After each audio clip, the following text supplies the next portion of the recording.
পর্যন্ত সন্দেশখালীর মানুষ অভিযোগ করছিলেন শেখ শাহজাহানের বিরুদ্ধে নতুন করে নামযোগ হয়েছে তার ভাই শেখ সিরাজের। আর এবার অগ্নিগর্ভ হয়ে উঠল সন্দেশখালী বেড়মজুর এলাকার আজ সকালের ছবি আপনারা দেখছেন, যখন রীতিমতো উত্তপ্ত হয়ে উঠেছে এলাকায় জনরোষ দেখা দিয়েছে। যে ভেড়ি রয়েছে শেখ সিরাজের তার আলা ঘরে আগুন লাগিয়ে দিয়েছেন গ্রামবাসীরা। ব্রতদীপ ভট্টাচার্য আমাদের প্রতিনিধি সরাসরি আমাদের সঙ্গে রয়েছেন। ব্রতদীপ, গ্রামবাসীদের সঙ্গে পুলিশ আধিকারিকরা কথা বলার চেষ্টা করছেন, এই মুহূর্তে এলাকার ঠিক কি পরিস্থিতি? দেখো, গ্রামবাসীদের মধ্যে যে পুঞ্জীভূত ক্ষোভ রয়েছে তা কি কোনোভাবেই কিন্তু প্রশমন করা যাবে না। ছবিটা দেখলেই বুঝতে পারবে, সন্দীপ সেই ছবিটাই তুলে ধরছে। গ্রামের যে মেঠো রাস্তা সেইখান দিয়ে গ্রামের মহিলারা হাতে ঝ্যাঁটা লাঠি বাঁশ নিয়ে বেরিয়েছেন এবং প্রত্যেকের মুখে একটাই দাবি, শাস্তি চাই। শাহজাহান শেখ, সিরাজউদ্দিন শেখ, তাদের শাস্তি চাই। কারণ দীর্ঘদিন ধরে এই এলাকায় তারা এই সন্ত্রাস জোর জুলুমের রাজত্ব কায়েম করেছে, এমনটাই অভিযোগ করছে। গ্রামের মানুষের জমি দখল করে সেখানে ভেড়ি বানানো, আবাস যোজনার টাকা আত্মসাৎ করা, জব কার্ডের টাকা আত্মসাৎ করা, এই ধরনের অভিযোগ তো রয়েছেই। তার পাশাপাশি এই যে রাজনৈতিক নেতাদের, তাদের যদি কোনোভাবে তাদের ক্ষোভ হয় তাহলে তুলে নিয়ে গিয়ে রাতে মারধর করা, একাধিক অভিযোগ রয়েছে।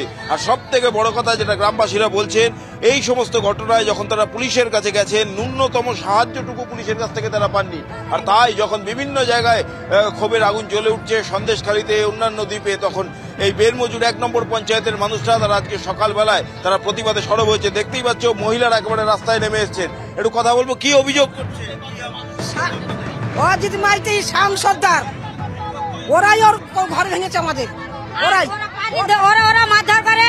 আর সাধারণ লোককে এরপরে কি হতে পারে আপনারা বলুন, বিগত কি অজিত মাইতিরা কারা?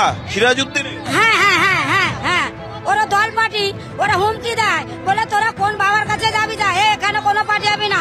অজিত মাইতির কাছে গেলে অজিত মাইতি বলে সিরাজুলের কাছে যাও, সিরাজুল বলছে কোনো পার্টি না। থানায় গেলে থানায় ফোন করে না, থানা থেকে বলে বাড়ি চলে যাও, কোনো কাগজপত্র জমা নেয় না, বলে তোমরা চলে যাও, এখানে কি করতে এসেছো, বাড়ি চলে যাও। আর আইল আর খাল আমাদেরও জমি জায়গা মানে 10 কাঠা করে দিয়েছিল সরকার থেকে। জনরোষ সেই মুহূর্তে বেড়মজুর গ্রামে আপনারা দেখতেই পাচ্ছেন, গ্রামবাসীরা ঐক্যবদ্ধ হয়েছেন এবং জনরোষের ছবি। আর অন্যদিকে বিজেপির মহিলা প্রতিনিধি দল যারা রওনা হয়েছিলেন ভোজের হাটের কাছে আটকে দেওয়া হয়েছে তাদের। শিবাশিস মৌলিক আমাদের প্রতিনিধি রয়েছেন। শিবাশিস,